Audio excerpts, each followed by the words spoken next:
ნამდვილად არ ვიცი რა იქნება.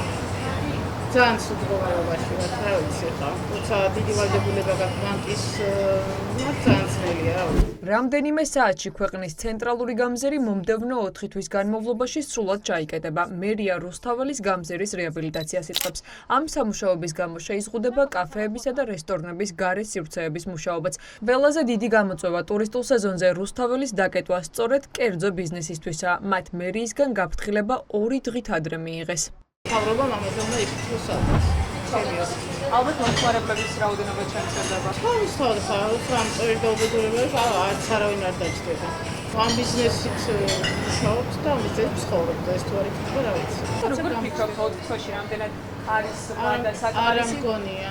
იმიტომ რომ არსად არ არის და ნაპირები რაზეც ამბობენ რომ ნახლად შესრულდეს. გარესიც უნდა ავიღოთ დია.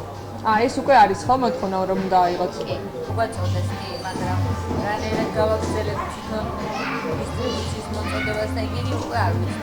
რთული იქნება მწვერი ნათავი ცხე ან მომხმარებლების სამაგიერო ალბათ მგონია რომ ნაკლებად დიდია. რას აპირებთ თქვენი ბიზნესი როგორ გააგრძელებთ საქმიანობას? შევხედოთ. იმედია ტროტუარზე იმის ხალხი და სად წავა პროტესტი? ყოველ შაბათს დაგეგმილი მარში ისევ ძალაში რჩება, მაგრამ იცვლება ლოკაცია და მარშრუტი. ფილარმონიის ნაცვლად ამჯერად მარშის მონაწილეები ავლაბრის მეტროსთან შეიკრიბებიან და მსვლელობით მთავრობის ადმინისტრაციასთან გადაინაცვლებენ. ამჯერად შაბათის მარშის ლოკაცია იცვლება მხოლოდ და გაიმართება ავლაბრის მოედნიდან მთავრობის კანცელარიამდე, თქვენი სამშენებლო სარემონტო სამუშაოების გამო რუსთაველზე. ამ შაბათის მარშის მთავარი გზავნილი იქნება არა რუსულ ოკუპაციას და მოუწოდებს საქართველოს მოქალაქეებს, რაც შეიძლება ბევრი ვიყოთ ავლაბრის მოედანზე, ავლაბრის მეტროსთან. გვინდა საქართველოს მოსახლეობას შევახსენოთ, რომ რუსული ოკუპაცია არ არის მხოლოდ ტერიტორიული, არამედ ეს არის ვლინდება როგორც დემოგრაფიულ, ისე მენტალურ ოკუპაციაში მისი საინფორმაციო არხების საშუალებით, რომლის ასევე ერთ-ერთი მთავარი ბერკეტი და მთავარი ჭანჭიკი არის ქართული ოცნების პროპაგანდის მანქანა. რა ვიცით პროექტზე და ტენდერზე. ჯერჯერობით გამზირის რეაბილიტაციის საბოლოო პროექტი საჯაროდ არ იძებნება, თუმცა ირკვევა, რომ რესპუბლიკის მოედანზე ქვაფენილებს აყრიან. გზას დაავიწროვებენ და გაჩნდება კუნძულები. ვიცით ისიც, რომ იგეგმება მიწისზედა გადასასვლელების. ეგრეთ წოდებული ზებრა გადასასვლელების დახაზვა.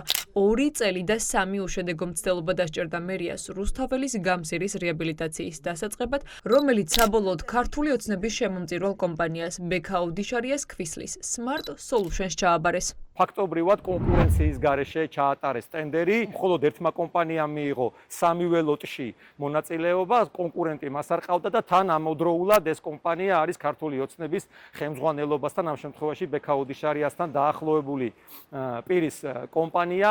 ეს შეიძლება პირდაპირ კორუფციაზე არ მიუჩნდებდეს, მაგრამ ბუნებრივია აქაც იდიბი კორუფცია მაინც არის, როცა ხელისუფლებასთან დაახლოებული კომპანია იგებს და ერთია რომ ეს კომპანია იგებს და მეორე ფაქტორი არის ის, რომ მას კონკურენტი არ ხდება. თბილისის მერი რუსთაველის გამზირის რეაბილიტაციის დაწყებას 2 წელია ცდილობს, თუმცა შესყიდვა 3ჯერ ჩავარდა, რადგან არც ერთმა კომპანიამ მონაწილეობა არ მიიღო. ბიზნესმენები ტენდერებში მონაწილეობისგან თავს იკავებდნენ. 2026 წლის დასაწყისში მესამედ ჩაშლილი ტენდერის შემდეგ შესყიდვის ფასი 3 მილიონით გაზარდეს და ახლა ჯამში 20 მილიონამდე უნდა გადაუხადონ კომპანიას, რომელიც ლევან გოგსაძეს ეკუთვნის.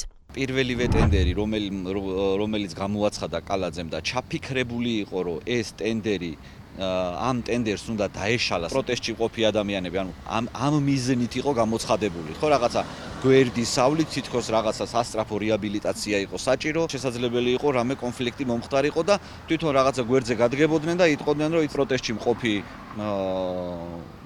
ხალხი დაუპირისპირდა კომპანიებს. საბედნიეროდ კომპანიები დროულად მიხვდნენ კალაძის ამ ჩანაფიქრს და შესაბამისად მის მიერ გამოცხადებული დანარჩენ ტენდერებში არავინ არ მიიღო მონაწილეობა. ამიტომ ეხლა მოძებნეს ისეთი კომპანია, რომელიც დათანხმდებოდა ყველანაირ პირობას, რომელიც იქნებოდა მათი წრიდან, მას არ გაუჭირდებოდა იმის თქმა, რომ ქართულ ოცნებას უჭერს მხარს. უკვე დიდი ხანია, რაც სახელმწიფო შესყიდვებში ძირითადად ის ბიზნესმენები ხვდებიან, ვინც ქართულ ოცნებასთანაა კავშირში. ექსპერტები ხსნიან, რომ ეს ივანიშვილის პარტიის მიერ შექმნილი სისტემის დამსახურება, რადგან ბიზნეს ველზე მხოლოდ პარტიისადმი ლოიალური კომპანიები შემორჩნენ. ეს არ არის პირველი შემთხვევა, როდესაც ასეთ მასშტაბურ кейსში მონაწილეობას იღებს მხოლოდ ერთი კომპანია, რომელსაც წლების განმავლობაში თავის საქმიანი ბიზნეს ურთიერთობა აკავშირებს ხელისუფლებასთან. როდესაც არ არსებობს შიდა კონკურენცია, არ არსებობს მაღალი ხარისხი. როდესაც ერთადერთი და განუმეორებელია კომპანია, მან შეიძლება ძალიან ბევრი ხარვეზის უფლება მისცეს თავის თავს და ძალიან ბევრ ხარვეზზე მოუხუჭონ თვალი. ახლა საინტერესოა, ეყოფა თუ არა გოგსაძის კომპანიას 100 დღე რუსთაველის გამზირის რეაბილიტაციისთვის. ოპოზიცია ამ პროცესს სკეპტიკურად უყურებს. მათ ეჭვი აქვთ, რომ ვერც ამ შემთხვევაში მოახერხებს მერია დათქმულ ვადებში პროექტის ჩაბარებას.